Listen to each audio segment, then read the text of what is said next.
I was just gonna say, how do you think you guys are gonna kind of handle the center spot over the next couple of weeks? Obviously, Kavon will start. You'll play some small ball, but I mean, is there concern that you only really have one traditional center healthy right now?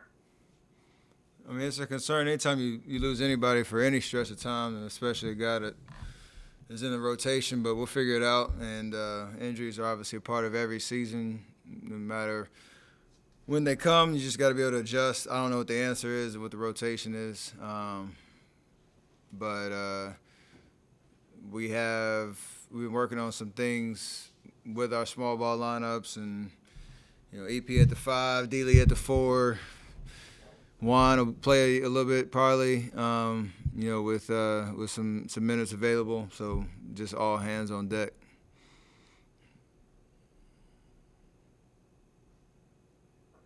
Steph, how would you characterize the improvements you guys have made on defense, especially since Draymond has entered into the lineup? We've had really good moments. We've had, certain games where we didn't defend the three-point line, and that cost us heavily. But for the most part, our identity in terms of making teams take tough shots, being better communicating on switches and different coverages that we have, that's important. And just it's a commitment every night, even when it doesn't all the way click. You might have certain segments of the game that you can create momentum or really blow a lead out the water and win a game, with just the talent that we have on the defensive end. Obviously Andrew and Kelly have been awesome. Andrew especially in terms of protecting the rim. At the guard spot, it's pretty crazy how he's been able to do that. But like you said, Draymond being the anchor, Loon coming in doing his job, Wise is picking up things in terms of where he needs to be on the floor and verticality. We obviously have things we got to work on in terms of rebounding and fouling. It seems like if we don't foul and we get it's a one-shot possession, our field goal percentage is really, really strong. So those two things we got to correct and we can get to another level. You don't sound too you sound like there's still plenty of room to go, even though I think you're tied for 10th in defensive rating, which is kind of where you guys just said you wanted to be. You still sound like there's room to grow, a lot of room to grow.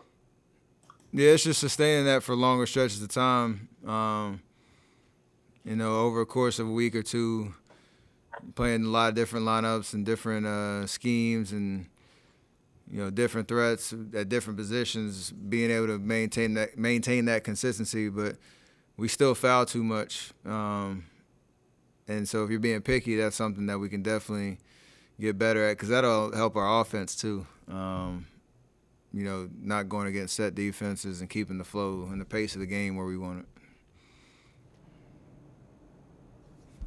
Steph, my name's Abby, and I'm Sorry, go ahead. is that okay? All right. Calling in from NBC Sports Boston. So I have a couple of big picture questions, if you'll humor me. The first one, we have Scal on our broadcasts, and he talks a lot about team identity and the importance of knowing what that is. And for a team that has championship aspirations, why is that so important to establish early?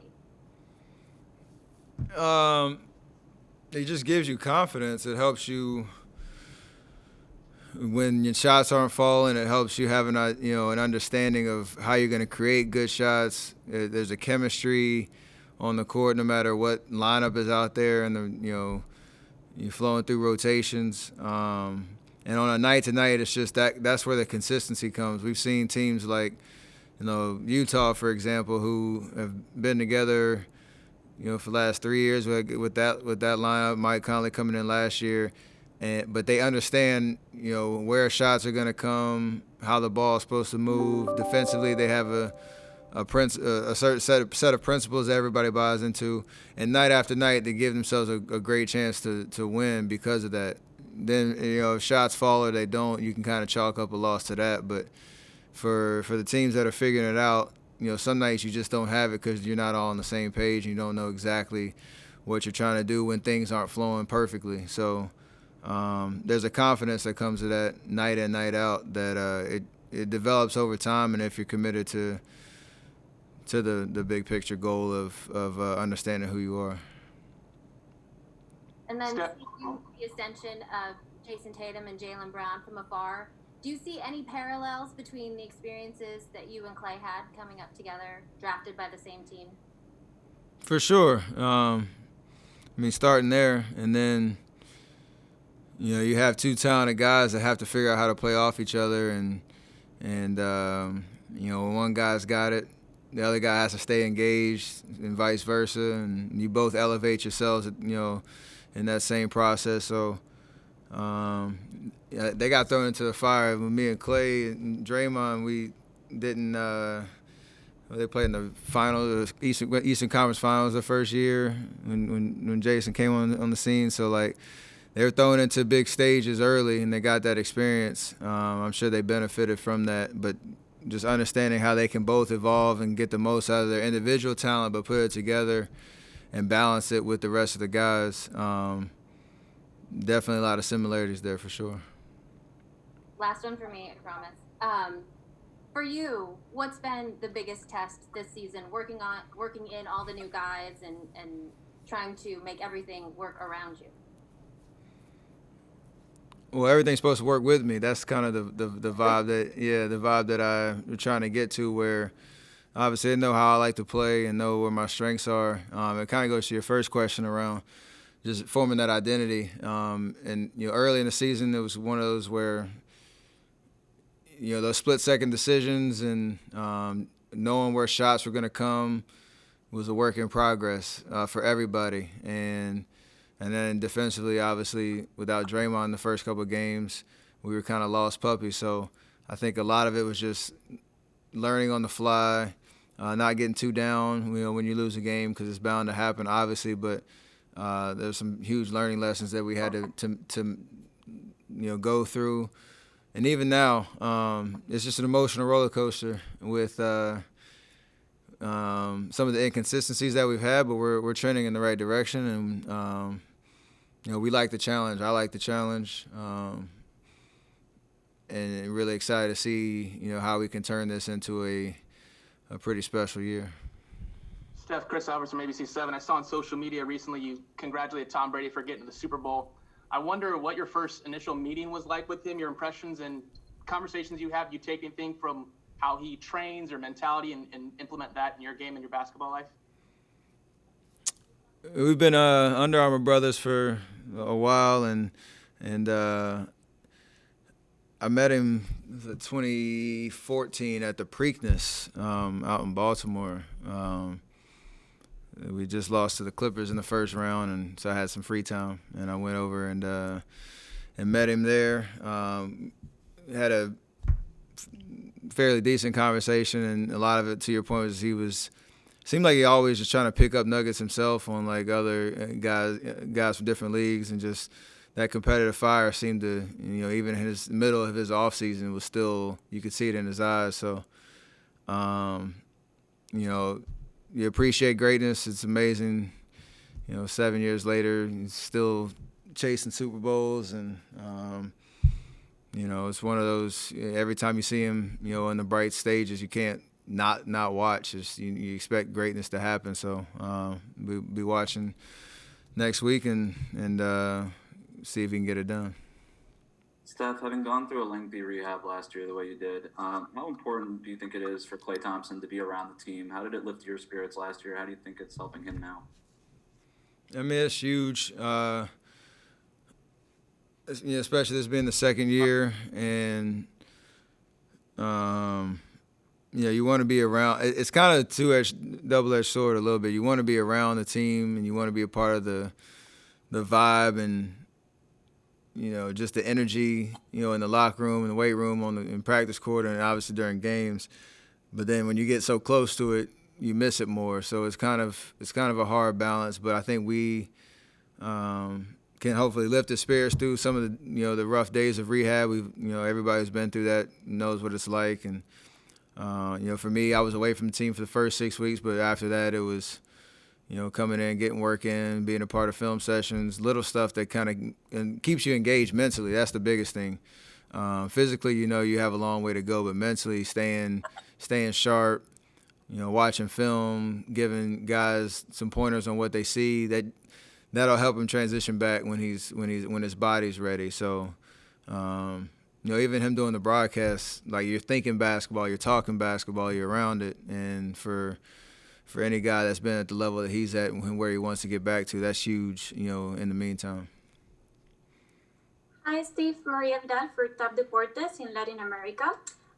What would you say is your role in this team, and how do you manage people's expectations about your historic performances?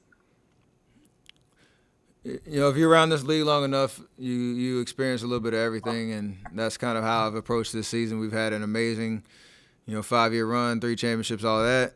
And we're climbing back that mountain again. So my role is obviously just from a leadership perspective, continue to elevate my game on the court.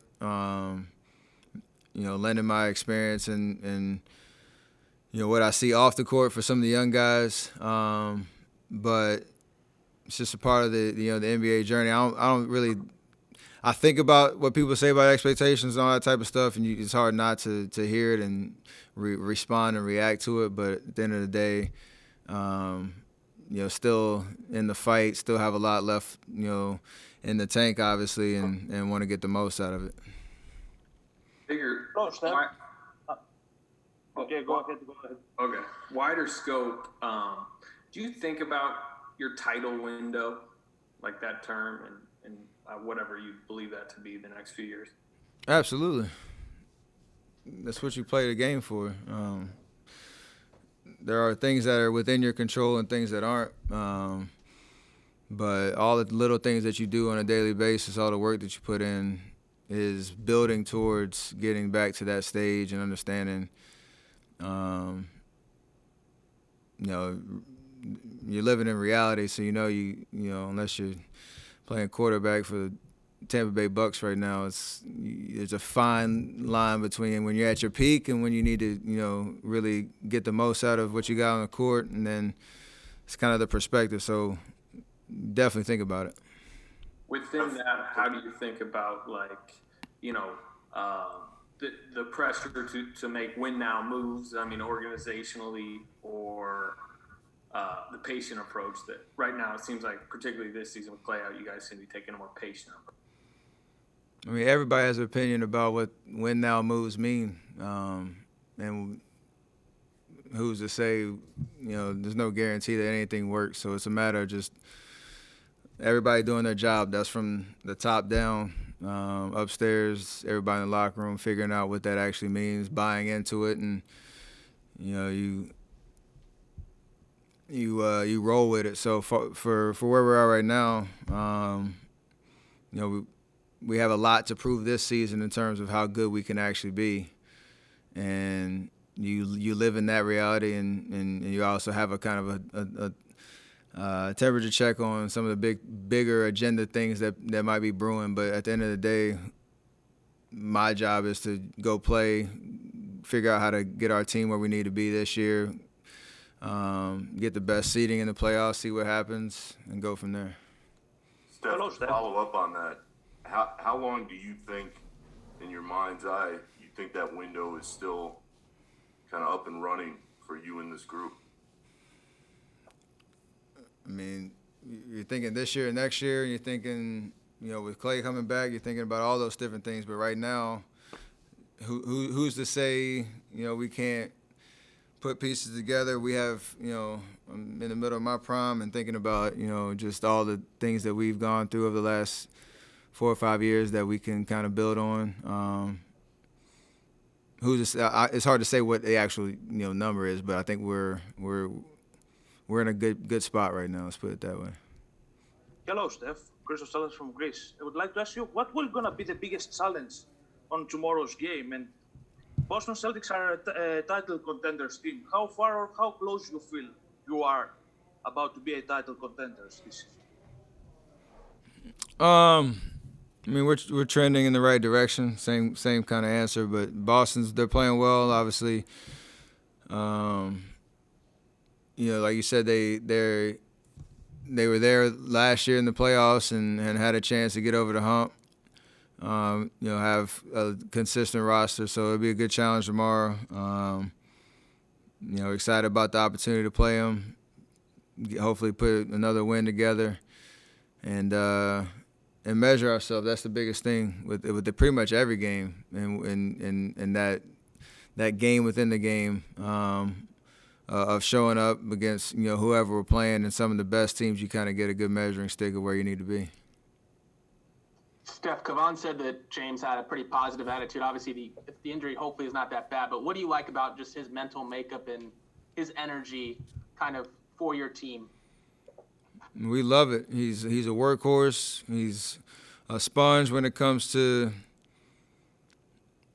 asking the right questions. There's a lot of people throwing a lot of things at him, and he's doing his best to implement them in the game and make the necessary adjustments. But he definitely has a positive attitude every time he comes in the locker room. He's about his business as he learns, and it's a good foundation to set a career on in terms of your work ethic, your attention to detail, and just understanding you do have a lot to learn, but you got to be ready for, every game that comes, and even how you deal with an injury. Your attitude it says a lot about you, who you are. So we like what we see.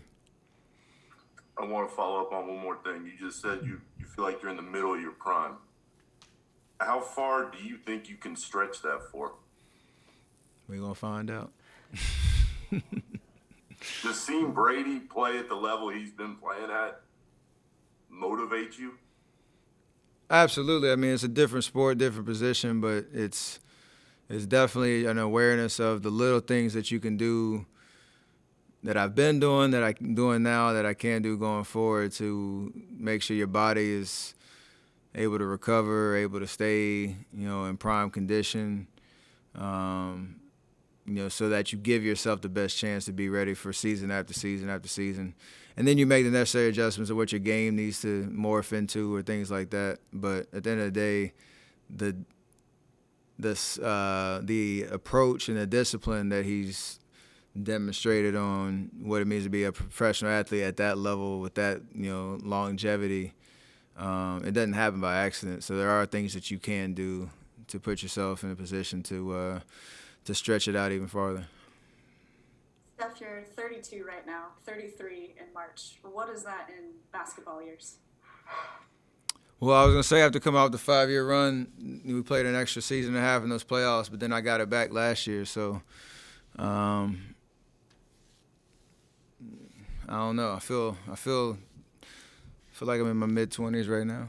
I don't know what that means. Maybe I'm just tricking myself. It's just a matter of, I guess the mind has to be strong to tell your body how young you are, how young you feel. So just running through that. I don't have any concerns about falling off anytime soon. Steph, speaking of concerns, have you had to talk to Kevon about, keeping his humility now that he's like a commercial star? Nah, man, I love Loon's acting debut, big time. They need to play that on the video board in our locker room on repeat. He said it's in the grocery store, so he was happy about that. You said what? He said he sees himself in a grocery store, so he's pretty excited about that. I love it. Steph, have we talked about your commercial, the car commercial that's running on TV these days with the Steph and Steven? You like it? I do like it, yeah. Do you like it? I love it. Having a little fun with something that's been a problem since I was a kid, having my name mispronounced even to this day. So, still working on it. No I recommend a Wardale remix. What do you say? Yeah, We can do that. We can do that. Thank you.